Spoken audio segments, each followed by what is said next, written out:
Welcome back mga ka-viewers. So dito tayo sa pagre-repair. At ito po ay isang Bluetooth speaker. Yan. At ang brand naman nito ay Smart Berry. So magandang brand to mga ka-viewers, Smart Berry. Yan. So ang problema nito mga ka-viewers ay yan, sa video na to mga ka-viewers ay ang ituturo ko sa inyo ay kung paano i-connect ang Type-C charging port sa ating Bluetooth speaker. Ayan. So ituturo ko sa inyo ang tamang step by step ang tamang pag-connect dito, dahil mayroon ding nagko-comment diyan sa comment section kung paano daw i-wiring yung step by step, dahil sa mga video ko at hingi ako sa inyo ng na hindi ko na minsan ay nakalimutan kong step by step, so minsan ay na shortcut. Yan. So sa video na to ay pakita ko sa inyo kung paano ito i-wirings mula dito papunta diyan sa loob. Ayan. Pero bago pa natin yan bago pa natin sisimulan mga ka-viewers, intro muna tayo.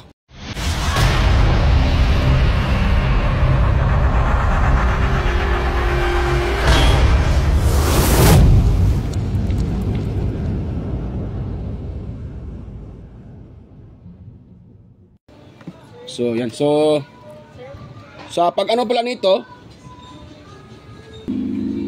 so ang gagawin natin dito sa pag na to mga ka-viewers, sa pag-repair nito, dahil tuklap yan siya, tuklap, di ba? So wala tayong makikita dito na tawag yan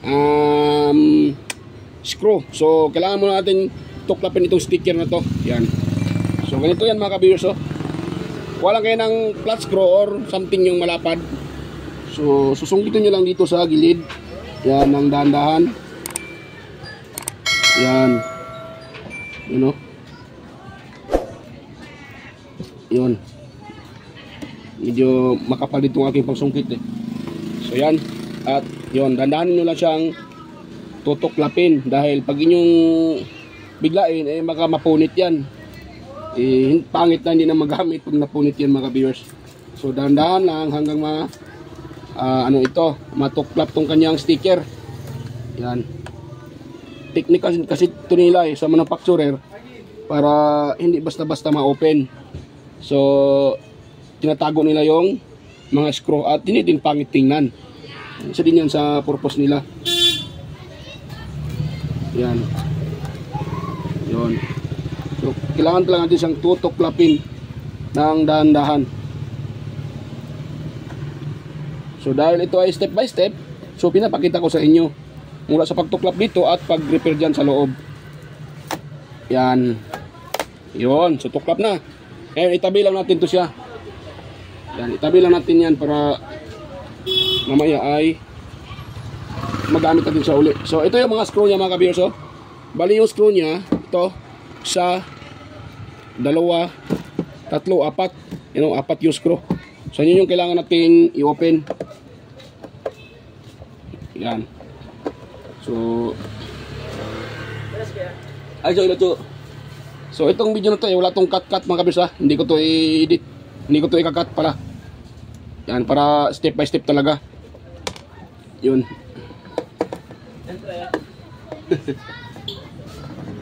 Yun. So yun. Tapos dito sa gilid. Yan. Dahil sa mga nakaraan kong upload ay hindi ko dito na talaga yung na step by step talaga.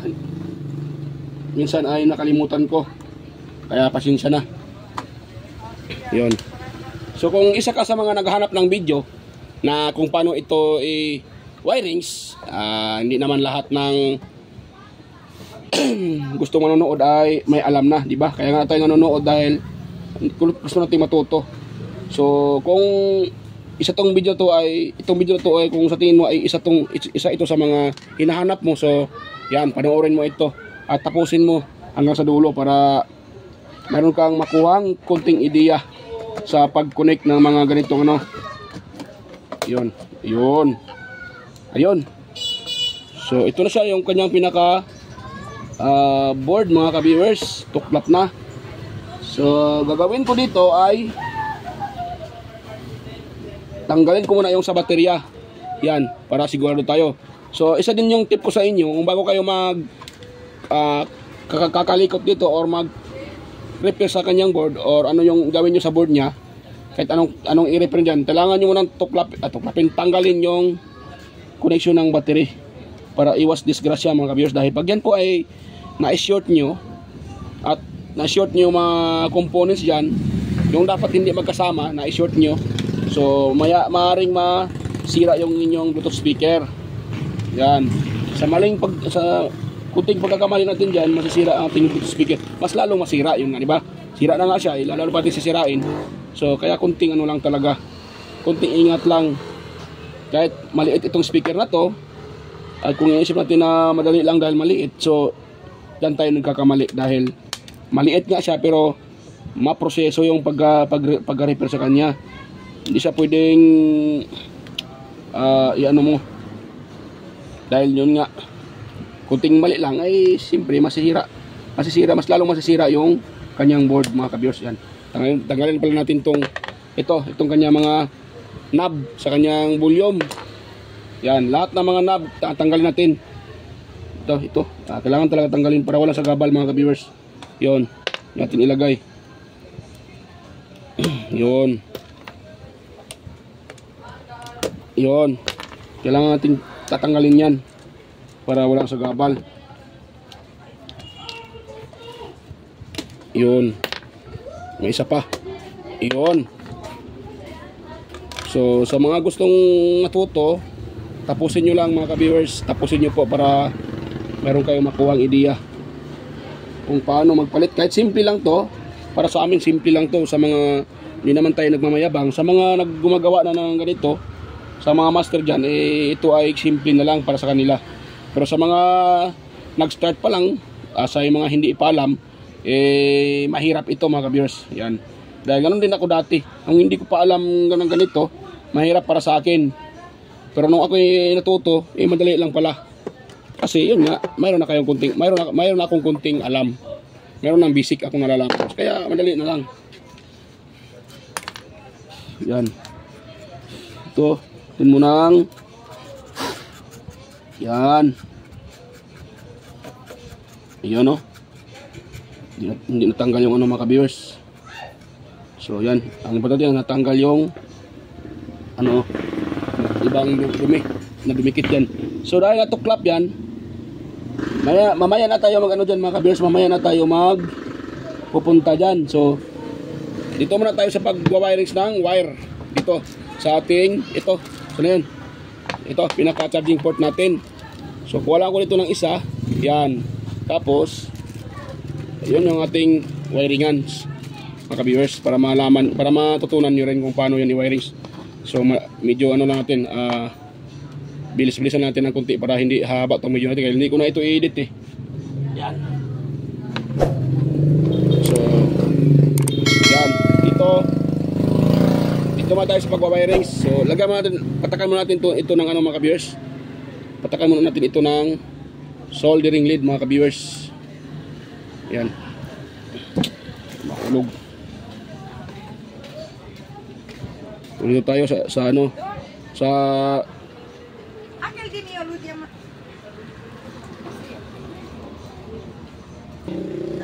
pasensya na mga ka-viewers, mayroon kasing nagtanong customer, so na-post ko na naman, so pasensya na. So yan, so dito tayo sa pag-wirings ng wire.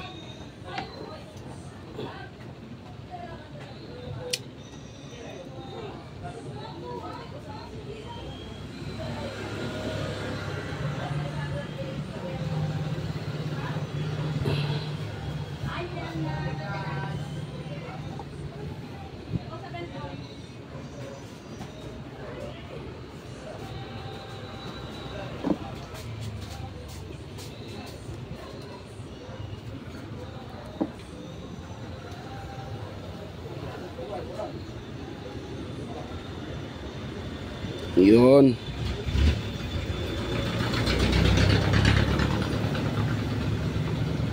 Ito mga ka-viewers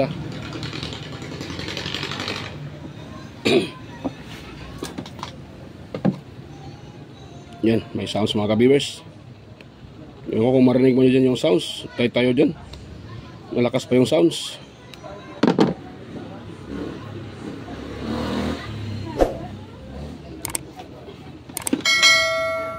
Yan, kung dinig ba yung sounds dyan mga ka-viewers, dahil may sounds. So, yan ako na ito mamaya. So, sakaling may tawag dyan.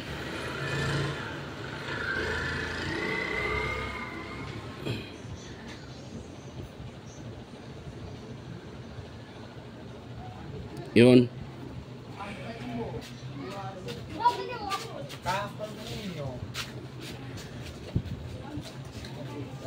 So, yan. Medyo, ano yung wire mga ka-viewers. Itong wire na to ay matagal na to mga ka-viewers. Itong wire na to kaya, yun o. Ano to? Yung wire na to ay coated ba? Pero ano to? Tanso to siya mga ka-viewers. Coated siya kaya kung tingnan natin ay parang hindi tanso dahil puti. Or kulay silver ba yan? Yan. Pero ito po ay tanso. Coated nga lang siya. Yan. So, yan siya. So ngayon, dito naman tayo sa sa kanyang itong pinakano na to. Ito. Yan. Yan tayo.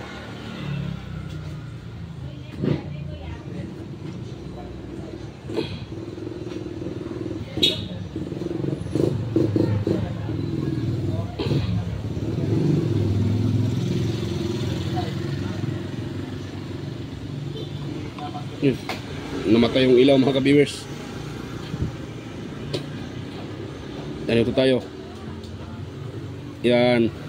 So pwede na yan, you know. Meron na siyang yung nakalagay dyan na B, yun po yung ating input na positive. Yung G, ground yan siya mga ka-viewers. Yan. So itong pula, dito natin itatap sa may V. Yung nakalagay na V, all volt in. Yan. Positive volt or positive input. Yan o, dyan. Kung kikita nyo ba dyan? Yan.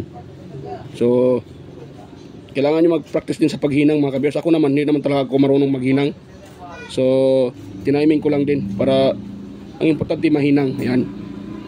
Wala namang ano dyan sa paghinang. Ang importante mahinang mo siya. At yung paghinang na hindi din nagsushort sa ibang contact. Yan. Basta hindi lang yan shorted sa pwede na yan siya mga ka-viewers. Yan. Yun. Ngayon, dito naman tayo sa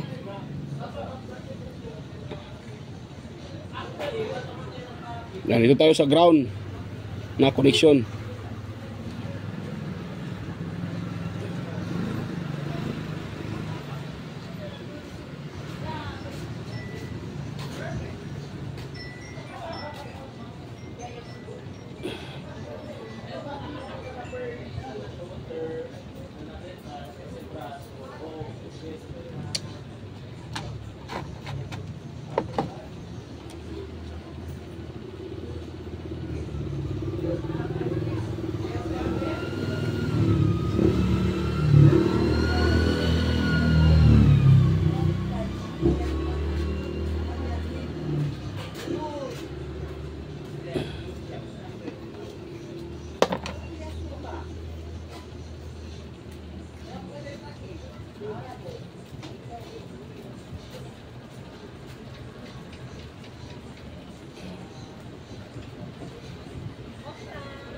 Yun.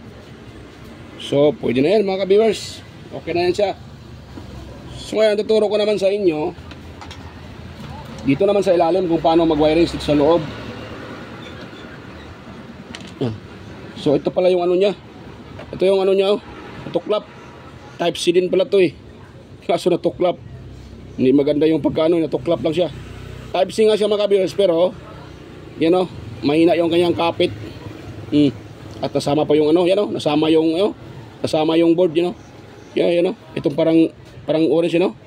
Oh, nasama board yan mga kabars, natuklap din, sumama pati ang board, you know, natuklap pati board. Yan ang mahirap. Pag ganun. Mahirap sa uli yan. So ang gagawin diyan, mag-jumper para i-jumper yung saan banda yung naputol. Yan. So dito tayo. Dahil dito yan, ito. So, kailangan ko magbutas dito sa taas mga kabiyers. Dahil pag dito ko ilagay, baka tatama dito sa board niya. Ito. Dito. Baka tatama dito. Saan ba yun? Tatama dyan. So, kailangan ko magbutas ulit dito sa taas. Yan. So, butas tayo dito. Na, madali naman ito butasan mga ka-viewers. So, kapag sa pagbutas dito, hindi ko na ipakita. Madali naman sa pagbutas. Ang importante lang kasi dito, yung connection. So, sa pagbutas dito, hindi ko na ipakita para hindi na haba, masyadong haba. So, ito step by step pa naman. Dahil, kahit sino, marunong naman magbutas dyan. Yan. Basta, iano na lang yung pagbutas. So, hindi ko na pakita. Pakita ko lang pagtapos ko lang nabutasan yan mga ka-viewers. Yan. Stay tuned lang po mga ka-viewers. So, ito na mga ka-viewers na, you know, na ano ko na, na-iconic ko na yan. At dito, di ba nabutasan ko dito. You know. Yun po yung pagkabutas ko. Hindi masyadong maganda yung pagkabutas. Pero okay na din yan. So, ang gagawin natin dyan mga ka-viewers, ipasok natin tong dulo ito. Di ba itong pinaka-charging port na to. Yung dulo niya, ating ipasok dito. Yan. Pag naipasok niya, yan o. Pag naganyan na siya, o. It lang ha. Yun. O. Parang ano siya, tabingi, konti. Tabingi. Pareho lang. So, ganun na lang mga ka-viewers. Yan. Yun. So, ipastar ko na lang ito mamaya. So, ganun siya mga ka-viewers, o. Ganun. O, diba? Tapos, para hindi yan mahatak, yung dito, you know, yung dyan sa gilid na yan, yan palibot pa ilalim, ay patakan nyo ng glue stick para hindi mahatak. Yan. Or kung mayroon kayong maliliit na screw, you know, nakita nyo ba yung butas na yan? Yan. Yung you know, ito, pati ito, yung dalawa na yan. So, pwede kayo maglagay dyan ng maliit na tornilyo. Ayan. Depende din sa inyong diskarte mga ka-viewers. Ako, lagi ko dito ay ano lang, shoe glue, kapalan ko lang para hindi mahatak. Ay kung mayroon kayong ano, shoes glue, glue stick pala, glue stick. Or kung mayroon kayong shoe glue, pwede rin patakan nyo dito. Yan. Tapos bago nyo, pag napatakan nyo na, idiin nyo siya para didikit dyan. Pwede din yun mga ka-viewers. Yan. So dito tayo sa pagwawiring. Mga ka-viewers. Yan. So ngayon, lakihan ko na yung borda para makita nyo. Yan. Yan. Klaro na siguro yan. So dito tayo sa natuklap na connection. Saan ba yun? Saan ba yun mga ka-viewers? Ano ako ano ako kung saan na yun? Ay, ito. Ito. Ito lang muna. Diyan ko muna ilagay yan. Yan, tapos so ito na yung ano niya. Yan o. Yan, parang siguro kita din siguro to eh. Yan o. Yan yung pinaka-ano. Ay, hindi mano ah. Yun. So, ito siya mga ka-viewers sa gitna. Kita nyo ba yan? Hindi pala kita. Kagwang na. Ito. Yan sa gitna na yan. Kagwang tong camera na to. Ayaw mag-focus ah.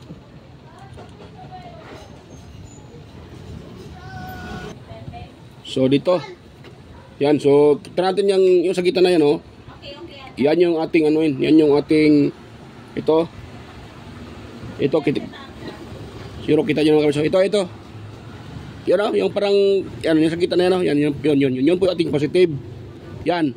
Yung ano na yan, yan po yung ating, yun yung pinaka-positive. Ito. Yan. Yun. Yan. So, dyan tayo mag-ihinang. So, hindi din tayo pwede dito dahil dito napakasikip at baka masama natin yung mga ibang contact dyan. So, baka magka-short yan mga ka-viewers.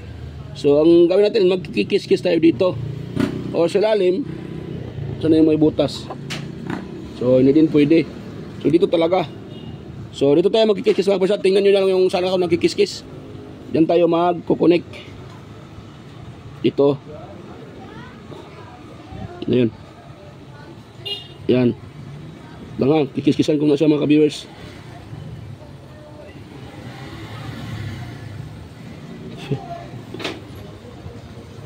Yan, ang hirap pag ano mga ka-viewers. Wala tayong magnifying glass. Kaya hirap, masakit sa mata.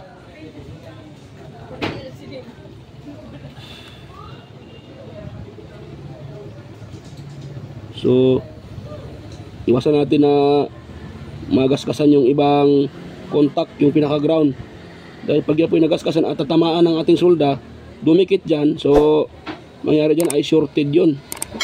So masisira yung pinaka charging IC mga viewers. Yun, yan o, kita nyo ba?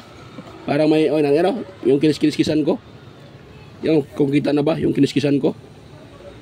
Yan o. Yan. Yan tayo maghihinang mga viewers.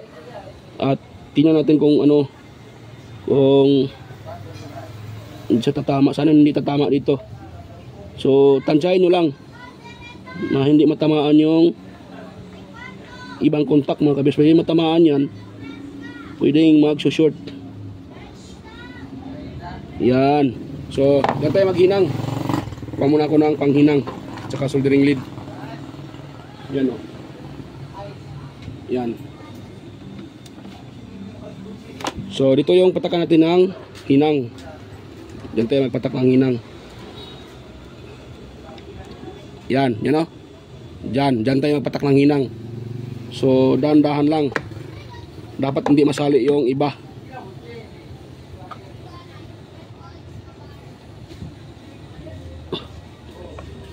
Wait lang ha. Hirap mga ka-viewers eh. Mahirap.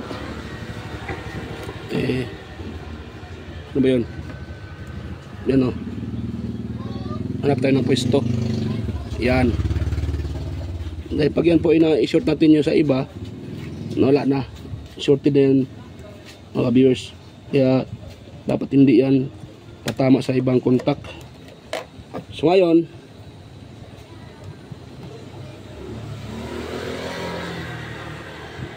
parang tumama ata doon sa iba.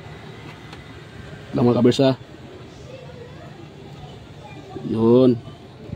Yan. So tinanggal ko dahil makapal. So ngayon, itatap natin to. Itong ating positive.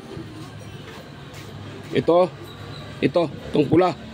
Kung saan tayo naghinang, dan tayo magtatap yung pinaka positive natin. Ito. Yan. Medyo may kahirapan to mga kabers, pero dapat masanay din kayo. Dahil kung hindi nyo gagawin tong ganito, hindi nyo marirepair. So kailangan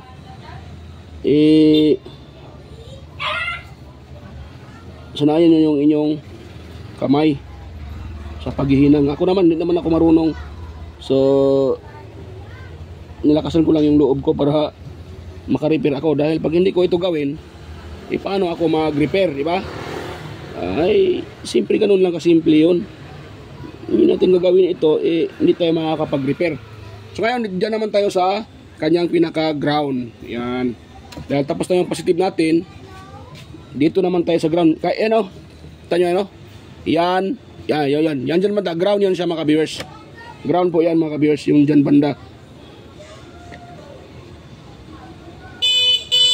So ngayon, dyan tayo magtatap ng ground. Ito sa gilid nito. Yan. Yun. Ngayon, tatap natin yung ating pinaka-ground mga ka-viewers. Yan. Ganoon na natin para hindi tayo mahirapan. Hirap. Lang ha. After ng pwesto. Yan. Kita nyo ba? Yan o. Lang ha. Yan. Yan. So dyan tayo magtatap. Wait lang. Lakihan ko konti yung ano, yung screen. Ay, yung ano, para makita nyo talaga. Yun. Ayan o. Ngayon, itatap ko na yung pinaka-ground natin.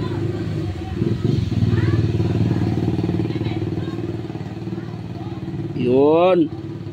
Okay na yan mga ka-viewers. Ngayon, mag-test tayo ng continuity. Dapat hindi to, pag i-test natin to dito, ito yan, pati yung ating positive, dapat hindi yan magbabasir. Dahil pag yan po yung magbabasir, ibig sabihin, mali yung pag-tap natin. Meron tayong natamaan na nasa isama natin yung positive at negative or yung ground. Yon. So ito yung aking ano, tester. Ngayon aking, wait lang muna ha. So akin siyang paliitan mga ka-viewers ng konti para, so palitan ko siya dito konti mga ka-viewers. So yan, kita ba yung tester ko? Hindi pala kita eh. Saan ko ba ito ilagay? Hirap mag ano mga kabiyos, hirap magturo. Yan. So ngayon, ako po, na-slide yung tester. Yun, pwede na yan. No? So okay yung tester ha. So ngayon, itetest ko itong ano na to, itong dalawang contact na to. Itong positive at saka negative, you know? Ito. Dito, wait lang. Diyan o, diyan. Diyan pati dito. O, wala, di ba? O, hindi nagbabaser. You know? So, ibig sabihin, tama yung ating connection mga ka-viewers, hindi nagbabaser. Pag magbabaser yan, kung pag-test nyo ay nagbabaser, ibig sabihin, mali yung pagka-connect nyo or pagka-solda nyo. So, tanggalin nyo ulit at hanapin nyo yung nag-short na hindi dapat magkasama. Yan. So, okay na yan. Ngayon, dito naman tayo sa pag-test. Dahil naituro ko sa inyo yung step by step kung paano siya i-connect galing dito sa ating input, papunta sa output, papunta dito sa ating board. So, okay, yan na yung wire na yan, oh. Yan na po yung wire na yan, mga ka-viewers. So, ito, mamaya ko na lang ito lagyan ng glue stick. At mamaya ko na rin ito, So, yan. So, akin muna itong sa uli, mga ka-viewers, ha. Dahil tapos na ma-wirings yan, ay natanggal yung natanggal yung sa ground, mga ka-viewers. Wait lang. Natanggal yung sa ground. Yun. Ayan, pwede na yan. Yun. So, akin muna itong yan, mga kabisa. Dahil na ituro ko naman sa inyo kung paano yung connection, yung tamang connection, and step by step din. So, hindi ko na ipakita ang pagsaulin ito. Kung paano nyo tinanggal, ganun nyo din isauli. So, ayan. So, station lang, mga kabisa. At yun, balikan ko na lang kayo pag ito ay na sauli ko na. Ganun lang naman to dito. Ganun siya, mga kabisa. Ganun siya. Wait lang ha. Sauli lang. Pati yung baterya, kung sauli kayo, huwag nyo kalimutan itong ito. Huwag nyo kalimutan isauli itong pinaka-wire ng baterya. Yan, dito yan galing sa board niya. So huwag nyo din kalimutan isauli ito, mga kabis, dahil baka magtaka kayo ay hindi tutunog. Yun nga, hindi nyo na i-connect yung wire ng baterya. Yun. So, yun lang. Stay tuned lang uli. So yun, mga ka-viewers, tapos na po yung kunang ma-install lang. Yan o. Tapos ko nang mga symbol, ma-install naman noon. So tapos ko nang mga symbol, yung ano na to, Bluetooth speaker. So ito na siya, yung kalabasan o. Yan. Yan po yung charging port niya. So yan o. So medyo okay naman siguro yung pagkano ko. Pero hindi siya, meron pang nakita na ito. Umangat konti pero okay lang yan. Ganun ko lang yan siya o. Yan, para mawala yung ano niya, mga viewers. Hindi naman talaga yan, mapiperfect natin yan. Minsan talaga hindi talaga maiwasan na gumaganon. So, pero kung pwede, pag-igyan natin na ma-perfect siya. Pero minsan hindi maiwasan, mga ka-viewers. Gumanon yung ano. So, ang importante gumana siya, di ba? Ang importante gumana. Yan o. So, ngayon, i-charge ko siya. At sana ito ay magkukulay red. Pag ito nagkulay red, ibig sabihin, success yung ating gawa. O, ayan. Ayun siya, nagkukulay red, di ba? Red. Tapos pag ito ay hatakin ko, mawawala yung kulay red na yan. O, nawala, di ba? So, isalpak ko uli. Yun. So, yun. Okay na yun siya, mga kabers, O, nag-red na. O, ipakita ko sa inyo. Baka hindi makita. Ayan, iupo na yung ilaw. Yun. O, yan, nagkulay red, Tapos pag ito itatanggalin ko, mawawala yung red. Yun, nawala yung red. So, salpa ko siya uli. So, ito, mga kabers, ito maganda yung pagkadikit ko dito. Dahil sa ilalim mayroong stick, mayroong glue stick, sa labas mayroon din, So, maganda yun pagkalagay ko dyan. Hindi basta mahatak yan. Hindi din yan iinit dahil yung board ito, yan po yung board, yung natanggal ba? Andyan yung banda yung board. So, nasa taas lang yung ito nilagay ko, kaya kung init yung board, hindi ito mga kabers, sa taas lang, di ba? Ganyan yung technique dyan. So yan, bago tayo mag-test, shout out sa inyo, mga kabers, sa mga silent viewers, organic viewers dyan, sa mga bagong subscribers at sa dating mga subscribers, sa lahat ng sumusuporta at nanonood sa aking mga upload. Yan, at sa mga bagong napadpad dito o na punta sa aking channel. So mega loud shoutout sa inyo lahat at sa mga master natin dyan, sa aking mga kadikit sa YT. Mega loud shoutout mga master, mga idol, ayan, mga lods. So shoutout sa inyong lahat. Hindi ko na kayo isa-isahin. So yan, dito tayo sa pag-test. Yan. So iyon natin itong kanyang switch. Iyon natin. You know? On. Oh, di ba? You know? Okay mga ka-viewers, Bluetooth mode. Hindi na lang tayo magpa-sounds, baka masipa tayo ni Lolo. So i-off ko siya uli. At least nakita nyo na nagsa-sounds. You know? O, diba? O, diba? Tapos nagre-red dito. You know? At nagbi-blink-blink yung Ibig sabihin, Bluetooth. Naghahanap siya ng Bluetooth. Ito yung red o charging. You know? So, okay na mga ka-viewers. Success. Pag natanggal ko yan, mawala yung red. Nawala yung red o. Pag isalpak uli, magre-red naman yan. Ibig sabihin, charging. Pag hindi magre-red yan mga ka-viewers, yung gawa nyo hindi magre-red dito, ibig sabihin, baka may mali yung sa inyong connection or baka yung pinaka-IC ay may tama na, hindi na naglalabas ng output. Yan. So, pero pag na-red, ibig sabihin charging yan. Ito dito, red. Charging. So, okay na. Mga ka-viewers, kung mayroon kayong nakuhang kunting idea sa aking isinishare, yan. Sana wag yung kalimutang mag-subscribe at pakipindot yung notification bell at ilagay sa all para automatic ma-notify kayo kaagad sa aking mga bagong upload. At yan, kung mayroon kayong tanong, pwedeng kayong mag-comment dyan sa comment section para masagot ko po yung iyong katanungan. At higit silin din sa lahat mga ka-viewers, wag yung kalimutang i-share yung ating video para makatulong tayo sa mga gustong mag-repair. Yan, sa mga nandyan sa bahay, so hindi nyo na kailangang magpunta sa electronic shop para magpa-repair. So, dahil simple lang naman tong ganito. So, pero pag wala kang alam, hindi mo basta-basta magawa ito. Kaya isa lang masabi ko, mas alam ang may kunting alam. Mas lamang ang may kunting alam mga ka-viewers. So, ayan. So hanggang dito lang po yung aking video mga ka-viewers. Sana wag yung kalimutang i-subscribe at yan. At nga pala kunting hiling. Sana wag nyo rin tawag dyan, i-exit yung mga ads na lumalabas sa aking mga upload. Yan po ay malaking tulong rin sa akin bilang isang content creator. So bye bye mga ka-viewers.